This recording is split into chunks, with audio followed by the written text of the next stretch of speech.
전동건 기자. 예. 이 신문들이 그 삼성을 감싸는 데는 그럴 만한 이유가 있다고 치더라도요. 네.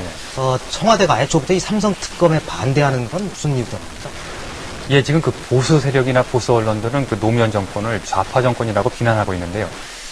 아마도 본질이 아닌 허상을 보고 그러는 것 같습니다.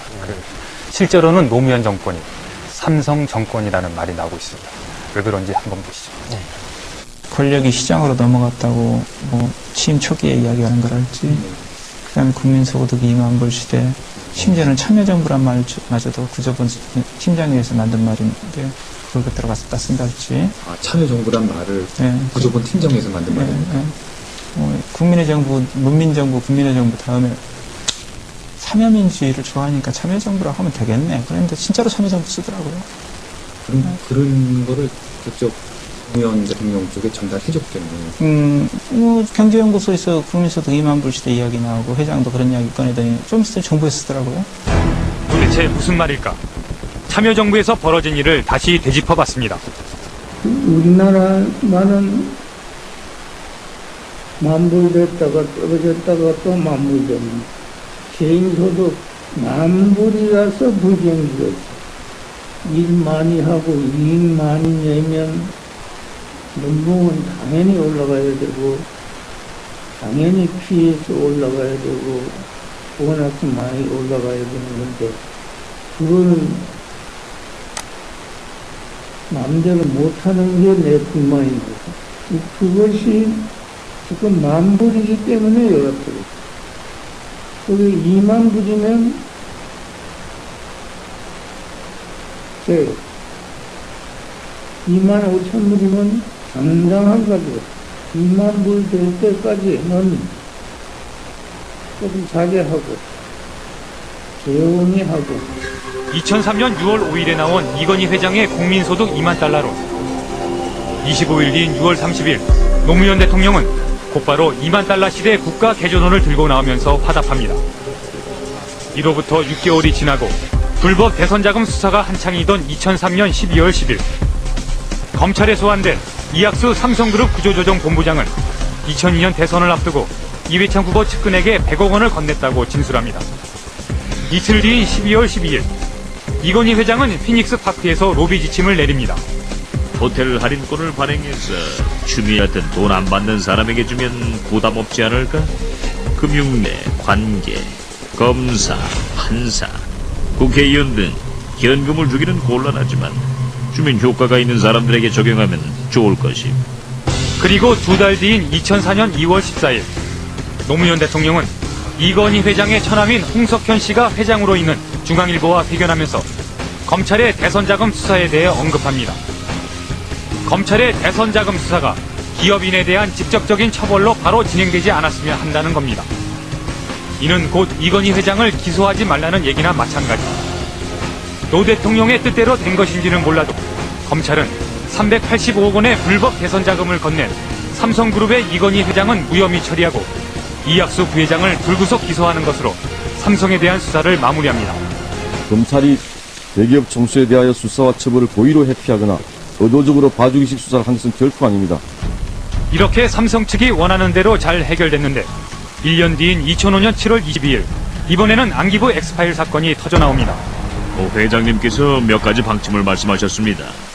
이 회장한테 보내는 것은 여러 사람 하지 말고 홍석현 사장을 계속 통하고 하시고 그 다음 늙은 사람은 누구를 통하느냐 어떻게 진행되느냐고 물으시면서 이인재 관계도 언급하셨습니다.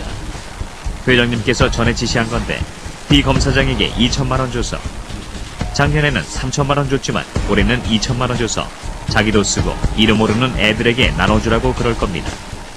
엑스파일로 두 가지 실체가 처음으로 드러났습니다. 삼성이 이건희 회장의 지시로 정치권과 검찰 로비를 한다는 점, 삼성과 정치권, 검찰 언론의 유착관계가 심각하다는 점, 그래서 시민단체들은 삼성의 불법 로비에 의한 정경원 유착이 엑스파일 사건의 본질이라며 수사하라고 촉구했는데 이런 상황에서 또 노무현 대통령이 나섭니다. 그는 이번에도 삼성이 좋아할 만한 얘기를 해줍니다.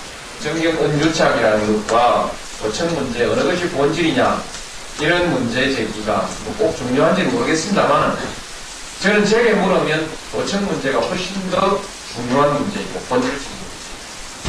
이후 검찰 수사는 도청 수사로 흘러갔고 삼성 이건희 회장은 아예 기소조차 되지 않았습니다. 이제 2007년 천주교 정의구현 전국사재단이 삼성의 불법 행위를 세상에 알린 이후 삼성특검법이 여론의 지지를 받자 청와대가 또 딴지를 걸고 나섰습니다. 특검법과 함께 공직자 부패 수사처법이 통과되지 않으면 저희로서는 거부권을 행사할 필요가 있는지도 검토해 볼 것입니다. 엉뚱하게도 이번엔 각 당의 입장 차이가 너무나 커서 국회 통과가 사실상 불가능한 공직자 부패 수사처법을 들고 나온 겁니다.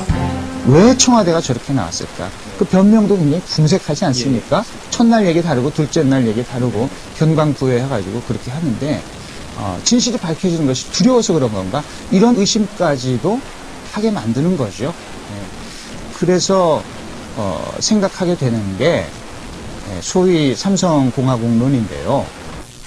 일각에서는 노무현 정부가 들어서면서 삼성의 영향력이 훨씬 더 막강해졌다는 분석이 나오고 있습니다. 참여정부 들어서자마자 처음 나온 경제정책이 뭐였는지 아십니까? 법인세 인하였습니다. 법인세 인하라고 하는 것은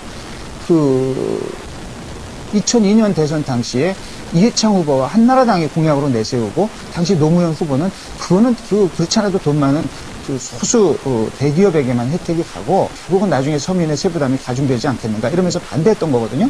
그런데 정권이 출범하자마자 첫 나오는 얘기가 법인세 인하라는 겁니다. 자꾸 삼성그룹 쪽에서 먼저 나왔다 그런 얘기가 정책 어젠다로 반영이 될까? 왜 삼성 출신 사람들이 고위이 영향력 있는 그런 자리에 자꾸 가게 될까? 정책 결정은 왜 자꾸 이렇게 될까? 이런 김용철 변호사의 증언은 이를 뒷받침합니다. 각 부처에서 새 신정부의 정책에 참고할 만한 것들을 자꾸 요구를 해요. 안에 경제공수도 있고 석박사 2,000명 이상이 있으니까. 근데 정부에서 민간 기업의 두뇌들을 활용하는 건 좋은 일인데 정책 방향이랄지 그런 것까지 좀 조금 걱정스러운 거죠. 그렇다면 노무현 정부에서 삼성의 비판적인 인물들은 어떻게 됐을까? 처음에 참여정부에서 금융감독위원회 부위원장을 하셨던 이동걸 현 금융연구원장이라는 그분 같은 경우에 삼성을 좀 불편하게 하는 그런 입장을 좀 고수를 했고 또 금산법 개정안 관련해서 국무회의에서 그때 당시 이정우 청와대 정책실장이 이제 문제 제기를 해가지고 논란이 됐었는데요. 이런 분들이 다 참여정부의 롱런을 하지 못하고 떠나게 됐죠.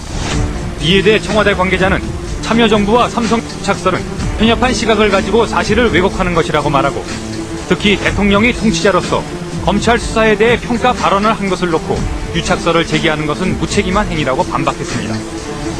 천주교 정의구현 사재단의 말입니다.